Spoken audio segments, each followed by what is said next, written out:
dossier 2. Alors, le dossier 2, la mise en situation, on est à la fin du 19e siècle, en 1896 à peu près.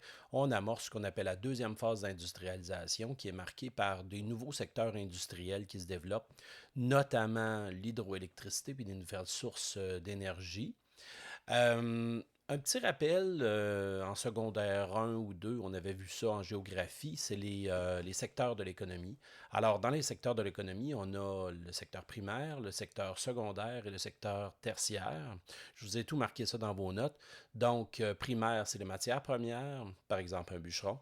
Secondaire, on a la transformation, par exemple un moulin à bois. Et dans le tertiaire, ben, on a tout ce qui est les services, le transport, par exemple, BMR, la vente, tout vendeur là-dessus. Et actuellement, en 2024, ben, on a une augmentation du secteur tertiaire parce que on a moins besoin de travailler dans le primaire en tant que tel, même si c'est la base, mais c'est l'augmentation du secteur tertiaire partout. Et ben voilà. Donc, on passe finalement de là, plusieurs années, donc fin du 19e siècle, avec le secteur primaire. Et là, ben, on est vraiment dans une société avec secteur tertiaire à, à, à prime abord. On va faire un petit partage. Donc, comme vous voyez, tout est indiqué là. On va y aller avec le cours 1. Donc, après le contexte, il faut que je vous parle du fait qu'on était dans un contexte justement favorable à ce moment-là. Qu'est-ce que c'est que le contexte favorable? Un contexte, c'est la situation dans laquelle on est. Je vais faire un petit zoom là, sur vos notes. Là. Donc, quand on parle d'un contexte favorable, ça veut dire aussi les causes, comment la société, elle était faite à ce moment-là. Alors, on a plusieurs éléments, c'est un peu comme une addition. Hein? Donc, on a d'abord une société qui, depuis la politique nationale de 1870 avec John A. Macdonald, on est dans une situation où on a haussé les droits de douane pour favoriser le commerce intérieur. Donc, on est dans une société, ou plutôt une situation de protectionnisme. Si on ajoute à ça qu'on a une immigration qui est forte, hein, donc avec toujours la politique nationale en 1870, ben, l'immigration augmente, donc la production manufacturière, elle va augmenter aussi. À ça, on s'ajoute, et toujours dans le cadre de la politique nationale, une augmentation du commerce du blé, mais c'est le commerce dans le sens l'exportation du blé. Alors, on est numéro un au niveau de l'exportation du blé à ce moment-là, mais c'est surtout le fait qu'on en envoie, qu'on exporte, hein, donc vers l'extérieur, on en envoie aux États-Unis, on en envoie en Grande-Bretagne ou en Angleterre. À ça, maintenant, on quitte un peu l'élément politique national, on va plutôt dans le fait qu'on a un commerce extérieur qui est en augmentation, quand même beaucoup. Et la Première Guerre mondiale aussi, hein, qui va avoir lieu à partir de 1914, ce que ça va faire, c'est que ça va faire augmenter la production là, générale. C'est plate à dire, mais une guerre, des fois, ça peut avoir des effets bénéfiques sur l'augmentation du commerce et de tout ce qu'on traite dans le pays. La production, par exemple. Donc, si on additionne tout ça, ben, on se retrouve avec une augmentation de la production industrielle au Canada et qui va surtout se situer en Québec, Ontario, hein, Colombie-Britannique principalement. Et on se base sur des ressources naturelles qui sont exploitables. Maintenant qu'on a le contexte de l'industrialisation, de la deuxième phase d'industrialisation, on va se pencher maintenant sur les ressources qu'on exploite là, principalement, puis les secteurs de production aussi de cette époque-là. Alors, si on regarde nos notes, donc, on va faire un zoom d'abord sur le Québec. Le Québec est reconnu, à cette époque-là comme aujourd'hui, comme ayant une force, hein, donc des rivières à fort débit. C'est ce qui va donner finalement la chance d'avoir cette hydroélectricité-là, d'utiliser la force de l'eau pour transformer ça là, avec des barrages, là, puis donc en hydroélectricité. Marquez-moi pas juste électricité, c'est vraiment hydroélectricité. OK? Donc, si on fait un zoom sur ça principalement, ben, faut parler de la frontière du Labrador avec le Québec. C'est particulier. Encore aujourd'hui, ça n'est pas traité. Donc, cette petite frontière-là au nord, hein, qui est pointillée, qu'on voit sur les cartes, c'est pas pour rien qu'elle est pointillée. En 1912, le Labrador appartenait au Québec. Donc, ça faisait partie intégrante de la province de Québec. Par la suite, en 1927, ben, Terre-Neuve, qui est juste à côté, hein, revendique ce Labrador-là. Et c'est là qu'on va en arriver avec les pointillés parce qu'on ne s'entend pas. Le Québec ne reconnaît pas ce don-là ou il revient un peu là-dessus. Donc, on ne reconnaît pas le tracé encore aujourd'hui. On en entend encore parler. Pourquoi est-ce qu'on en parle autant? Parce que le Labrador, c'est Churchill Falls, c'est une force hydroélectrique très importante, une force hydrique très importante, mais pour l'économie du Québec, c'est quelque chose d'important. OK. Maintenant, regardons les ressources exploitées, les secteurs aussi de production. Alors, la deuxième phase d'industrialisation, ce n'est plus le charbon, ce n'est plus l'agriculture, le cuir, ces éléments-là. On a d'autres secteurs. Bien sûr, il y en a qui demeurent, mais il y a une addition d'autres secteurs. C'est quoi ces secteurs-là? Bien, principalement, bon, je vais vous parler des ressources. On a l'eau, évidemment, pour la force, pour l'hydroélectricité. On a le bois qui continue, mais qui prend davantage d'aisance. On a le cuivre, l'argent. Vous voyez qu'il y a beaucoup de minerais.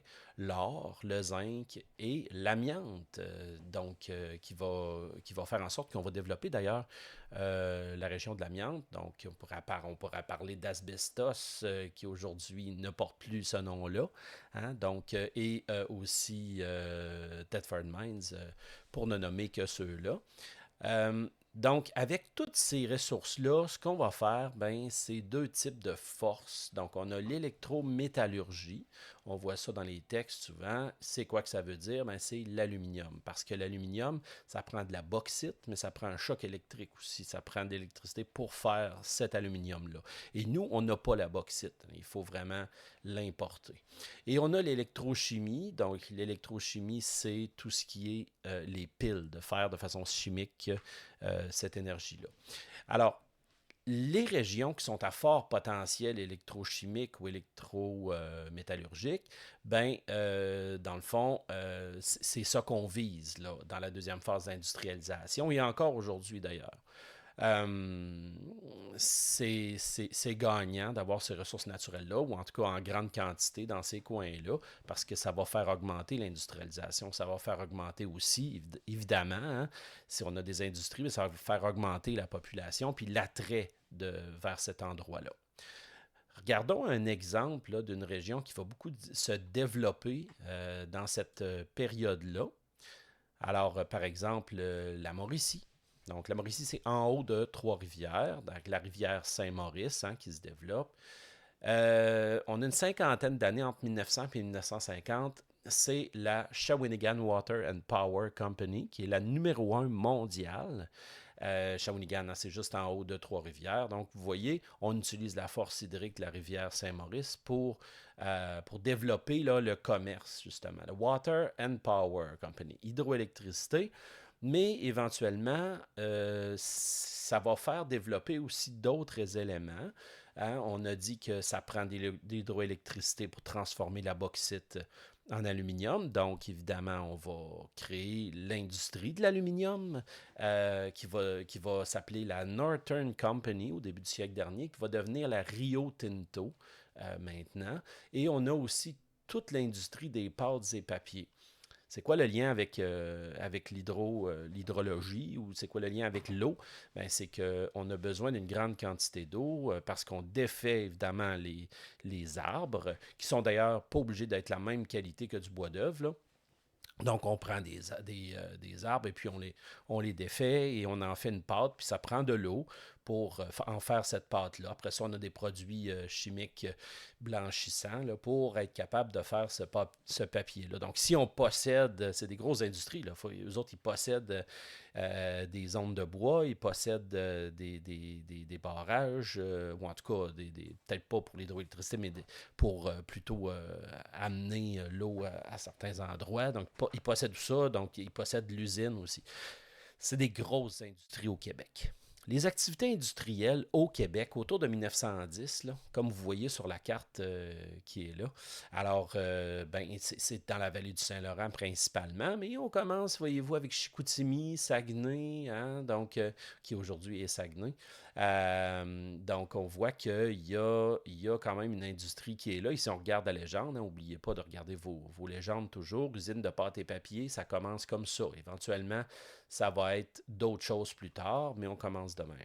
Donc, vous voyez tout le réseau de chemin de fer, puis il faut construire aussi ce qu'il faut pour le chemin de fer, donc notamment à Montréal avec les usines Angus, on va en parler un peu plus tard, puis c'est de la métallurgie, puis des aciéries, même chose pour les bateaux. Donc, les bateaux, c'est pas juste des ports, mais aussi c'est du matériel pour les construire, mais principalement, c'est les locomotives qui vont occuper l'économie là, à ce moment-là. Si vous regardez, toutes les villes sont toutes liées. Et on a évidemment les mines, donc Thetford Mines, Asbestos, et puis, qui veut dire d'ailleurs amiante en anglais. On a aussi, bien sûr, comme vous voyez, les scieries, l'hydroélectricité qui se développe. Donc, la deuxième phase d'industrialisation, c'est ça. C'est une multiplication de secteurs et on se modernise littéralement. On a même une espèce de dinde ici, hein, qu'on pourrait appeler l'industrie de l'alimentation. Donc, on voit qu'à Québec, c'est important. À Montréal aussi. On a même à Montréal, voyez-vous, mine, transformation de métaux dans l'est de Montréal. Alors, il y a beaucoup d'éléments textiles, vêtements, ça aussi, ça reste là, par rapport à ce que c'était avant. Mais il y a beaucoup de changements. Si on regarde la production dans ce tableau-là, il faut que vous soyez capable de bien lire ces tableaux-là. Regardez, ça vient de Statistique Frontières Canada. Donc, on a les pâtes et papiers hein, qui dominent largement la production. Ensuite, on a le papier qui suit de près et le papier journal. Le papier journal, au tournant du siècle du 19e siècle, on pourrait dire, hein, donc entre les années 1800-1900, ben, c'est le papier journal, on en a besoin. D'ailleurs, on va le voir bientôt, ça va être la ville de New York qu'on va fournir pour le journal de New York. Hein. Une ville comme Trois-Rivières était capable de fournir ce papier-là. Si on regarde ici le petit encadré que vous avez dans vos cahiers, la rivière Saint-Maurice, ben, la rivière Saint-Maurice, comme j'ai parlé tout à l'heure, le potentiel hydroélectrique très très fort. On parle d'une usine en 1898, là, c'est quand même intense, la fameuse Shawinigan Power. Première moitié du 20e siècle, n'oubliez pas, c'est de 1900 à 1950. OK? Donc, c'est ça. Fait que là, c'est la centrale au fil de l'eau ici qu'on a. Là. Bon, je vous invite à aller lire ce truc-là. Là, je l'ai résumé dans les notes. Alors, ben voilà, ça c'est ce qui met fin aux ressources exploitées et les principaux secteurs de production. C'est bien beau avoir des usines. Maintenant, qu'est-ce que le gouvernement fait là-dedans? Évidemment, il va voir une manière de faire du profit là-dedans, d'avoir peut-être un certain contrôle. Puis c'est ce qu'on va voir à l'instant, le contrôle qui va s'exercer ce gouvernement-là là, dans tout ça. Alors, si on regarde nos notes de cours, donc, quand on parle de rôle de l'État, l'État, c'est quoi? C'est le gouvernement, OK? Et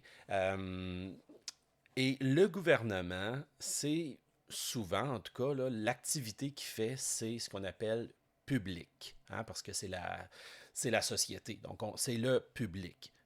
Contrairement au privé, qui serait plutôt l'industrie, donc les entrepreneurs qui n'ont rien à voir avec le gouvernement, ça serait le privé. Mais là, on va parler de qu'est-ce que le gouvernement va faire là-dedans. Là. Donc, le gouvernement, son rôle dans ces années-là, à la fin des années 1800, là, c'est que ben là, on est avec les libéraux, parce que ça dépend toujours du type de gouvernement. Si on a un gouvernement qui est plus libéral, ben à ce moment-là, on va plus laisser de liberté. Et c'est ça qui est arrivé. Les libéraux ont laissé, d'ailleurs, du mot libéral, hein, donc liberté, plus de liberté aux entrepreneurs. C'est-à-dire on va faire moins de lois pour encadrer tout ça. Mais on va en faire quand même, mais moins que dans un gouvernement socialiste, par exemple. Alors, dans les dates qu'on voit là, 1896 à 36 à peu près, donc c'est assez précis, les libéraux sont au pouvoir. Donc, eux, leur priorité, c'est quoi? C'est de développer l'industrie. Hein? C'est de développer tout ce qui pourrait être... je vais juste tasser un petit peu mon image. Je vais me mettre en plus petit, puis ça va être un petit peu mieux pour vous autres, quitte à carrément me mettre beaucoup trop petit. OK. Donc, effectivement, les trois priorités, c'est quoi? C'est l'industrie, c'est l'emploi, c'est les ressources naturelles. OK? Donc, c'est ça les priorités du gouvernement. Mais encore là, on laisse une certaine liberté pour que les entrepreneurs ne se sentent pas trop pris à la gorge. On est dans une société, dans ces années-là, qui fonctionne selon ce qu'on appelle le libéralisme. Le libéralisme, c'est de laisser aller les choses, libéralisme économique. Donc, on fait du libre-échange hein, avec d'autres pays, par exemple. Ça veut dire baisser les droits de douane entre les pays. Ça, c'est quelque chose qui peut être intéressant. Le gouvernement, comme je viens de dire tout à l'heure, il est limité dans ses interventions. Ça veut dire qu'il ne fera pas trop de lois pour nuire aux entrepreneurs. Et il va laisser les entrepreneurs une certaine liberté d'action. Il va laisser aux entrepreneurs le choix là, de prendre des décisions économiques euh, là-dessus. Quand on parle, ça c'est le contraire. Hein, là, je vous ai parlé un peu du public, mais l'entreprise privée, elle. Donc, si on s'en va du côté des entrepreneurs, on est dans une mode à ce moment-là. Quand je dis mode, ça veut dire un peu comme des vêtements à la mode. Là. Donc, c'est la mode à ce moment-là, c'est quoi? C'est attirer les investisseurs. On veut attirer les étrangers au Québec. Et bon, et l'autre élément, c'est que le gouvernement va donner des subventions. Une subvention, c'est de l'argent que le gouvernement vous donne en contrepartie de quelque chose, par exemple. Il ne vous donnera pas de l'argent juste pour vous donner de l'argent. Il veut une productivité. Octroi veut dire donner. Donc, il va donner de l'argent aux entrepreneurs et eux vont pouvoir décider de faire ce qu'ils veulent avec ça, quoique il y a des limites. Mais on est là-dedans. Et l'entreprise privée va beaucoup investir dans les infrastructures, ça veut dire les usines, tout ce qui est le bâti là, pour leur entreprise. Là. Ça pourrait être des usines, littéralement, ou des bâtiments reliés à l'usine principale. Ça pourrait être aussi des barrages hydroélectriques ou des choses comme ça. Maintenant, je vous montre un peu comment ça fonctionnait, l'espèce de logique en arrière de tout ça, là. OK? Donc, les ressources naturelles, OK, à ce moment-là, étaient possédées par le gouvernement, donc par l'État. Ça, c'est particulier, par exemple. Hein. Donc, le gouvernement s'était gardé à cette époque-là le pouvoir. Et ce qu'il va faire, c'est que, bon, le gouvernement, donc possédant les ressources naturelles qui sont ici, OK, donc l'État possède les ressources naturelles. Euh, les compagnies privées, eux autres, ils ont besoin des ressources naturelles. Donc, qu'est-ce qu'ils vont faire? Ils les désirent. Donc, pour les obtenir, ce qu'ils vont faire, c'est qu'ils vont devoir payer des redevances à l'État. Ça veut dire qu'ils vont devoir payer le gouvernement pour obtenir les ressources naturelles. Et c'est ce qui va se passer. Alors, au plus fort la poche, celui qui est le plus riche, ben, il va faire le plus de profit. Alors, c'était la logique là, de ce moment-là, qui est encore la logique encore aujourd'hui, mais ça ne fonctionne pas exactement de la même manière. Il y a des pays étrangers qui vont nous acheter des produits. Les Britanniques, les Américains et d'autres pays dans le monde. Eux autres, ils vont évidemment, nous donner de l'argent en achetant nos produits, autant au niveau des mines. Je vais vous montrer les notes. Hein, donc, britanniques, américains, monde et tout ça. Donc, Et donc, autant au niveau des mines, des pâtes et papiers et de l'hydroélectricité. Ce qui est intéressant ici, c'est de voir ce tableau-là. Quand on dit qu'un tableau est parlant ou parle, ben voyez ce tableau-là. Je vais vous montrer avec un petit crayon.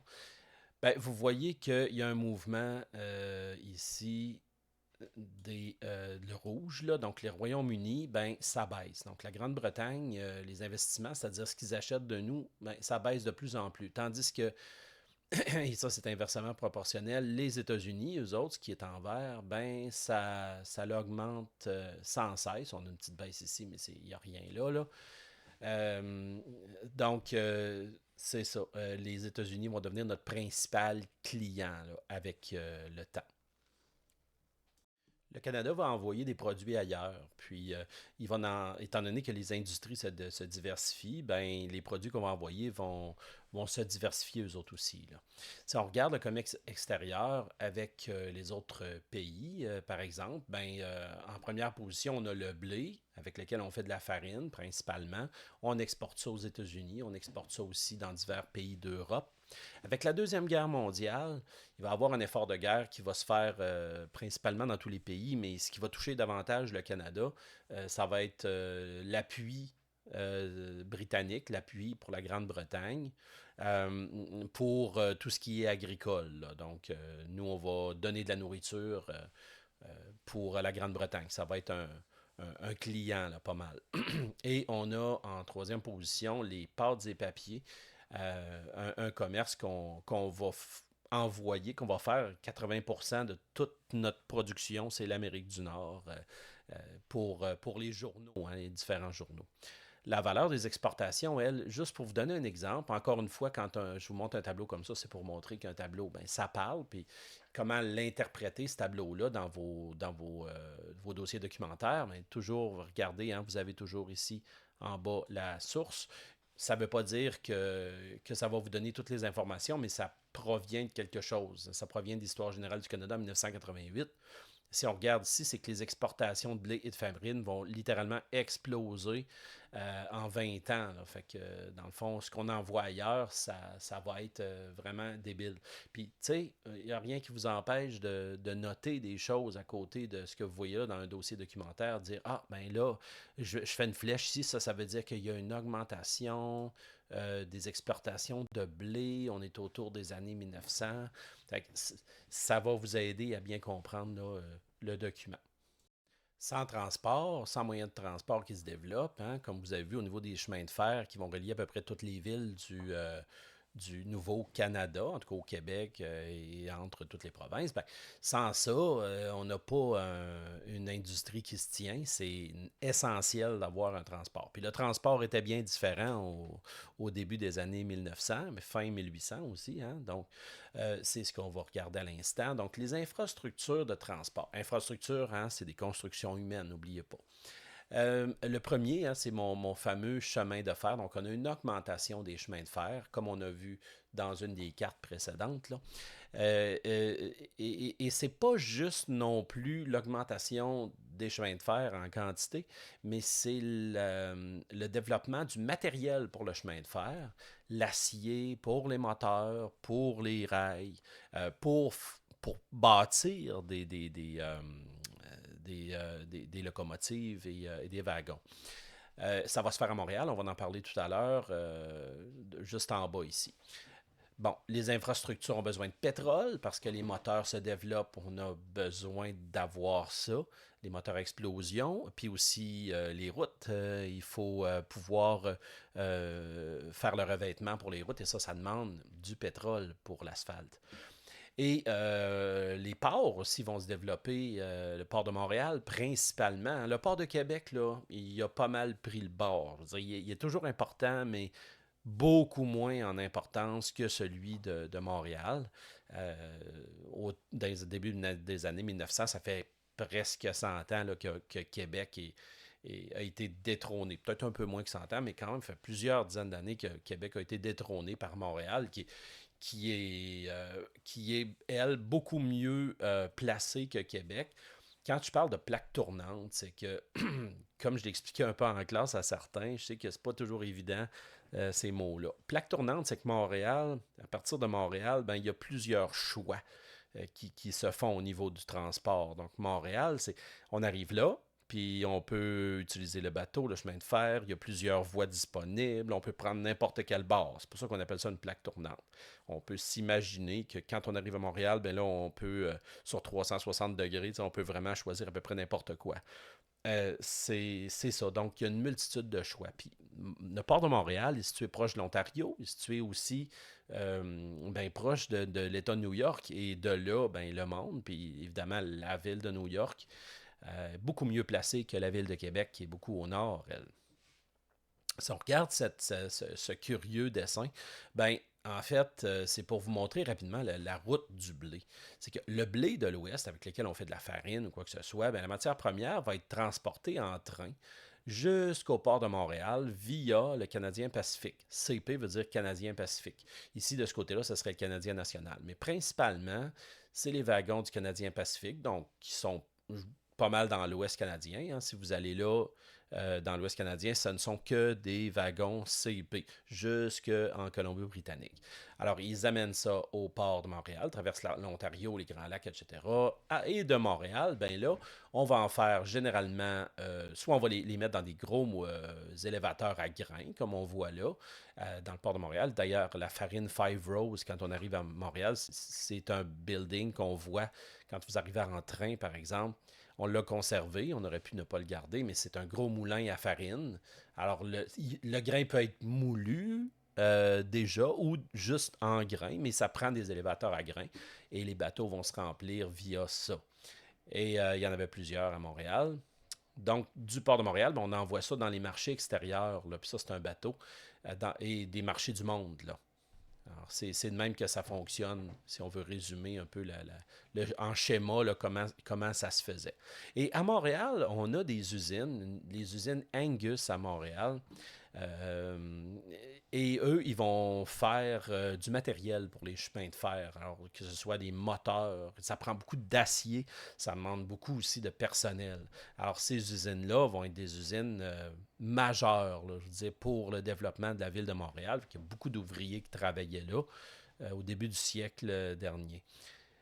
Voyez-vous, entre 1902 et 1904, Canadien Pacifique construit un vaste complexe industriel dans l'est de Montréal. 68 bâtiments que ça va être, c'est quand même pas rien. Puis des ateliers de fabrication, fonderie, forge, hein, on va de la base. Puis après ça, en 1912, c'est 6000 personnes qui travaillent là-dessus. OK? Alors, c'est non négligeable. La deuxième phase d'industrialisation va fonctionner dans une idéologie particulière. Ça veut dire une manière de penser particulière qu'on appelle le capitalisme de monopole.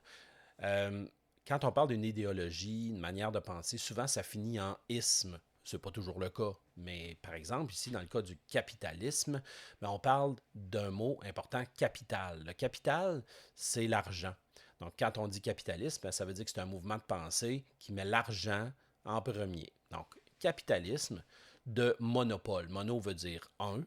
Alors, monopole, c'est une entreprise qui a le contrôle de tout.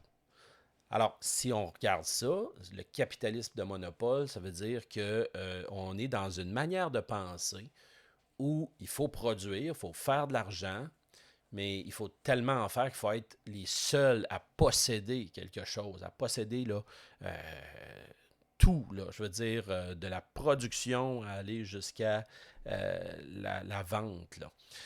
Alors, mise en marché d'un produit libre de toute concurrence, c'est ce qu'on veut, c'est qu'on veut éliminer la concurrence. Je vous donne deux exemples. En 1905, je pense que je ne vous ai même pas partagé la page, je vous la partage à l'instant. Donc, le capitalisme de monopole, j'ai souligné déjà dans mon note, mise en marché d'un produit. Voyez-vous, le premier exemple, c'est Dominion Textile, produit du coton. Et en 1905, lui, ben, il contrôlait tout ce qu'il y avait de production de coton. Donc, au Québec, en tout cas. Et puis, le deuxième exemple, c'est un exemple récent. C'est pas un exemple de l'époque. Ben, c'est Hydro-Québec, parce que c'est rien qu'eux autres qui font l'hydroélectricité, puis on ne peut pas acheter l'hydroélectricité d'autres personnes. Alors, ils sont en monopole. Regardons ici, c'est quoi un monopole de façon plus précise, OK? Pour essayer que vous compreniez davantage.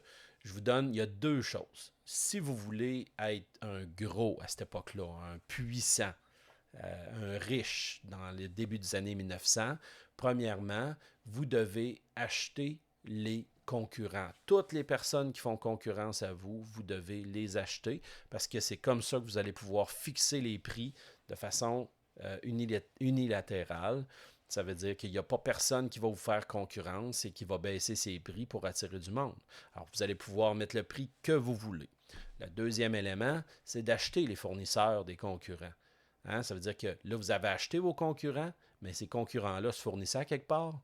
Ben, il faut aller chercher toutes les gens chez qui ils se fournissent et les acheter ces fournisseurs-là.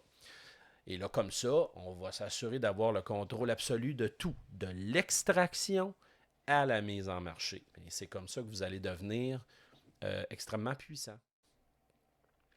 Si on regarde ici, aujourd'hui, les chutes Montmorency, on ne voit pas ce gros bâtiment-là devant, mais il n'y a pas si longtemps, au 20e siècle, c'était une grosse usine de coton, donc transformation de coton. Et les gens donc allaient travailler là-dedans, ouvriers, ouvrières et tout. On était sur le bord de l'eau, donc on a besoin de cette force-là de l'eau et elle est là, elle est en grande quantité. Alors on a placé ça carrément là. Maintenant, ça n'existe plus, c'est un parc maintenant des chutes Montmorency, là. OK, donc filature de coton, entreprise qui est devenue un monopole à un moment donné. Hein? Puis on avait jusqu'à 7000 ouvriers. Là. Ça ressemble beaucoup aux usines Angus. Mais c'était principalement des femmes qui travaillaient dans ce domaine-là. Contrairement à l'autre domaine où c'était probablement plus des hommes. À Montréal, pour les usines Angus, ben, au niveau de la filature de coton, ben, on considérait que c'était un domaine plus féminin. Alors, il y avait quasiment du sexisme là-dedans aussi.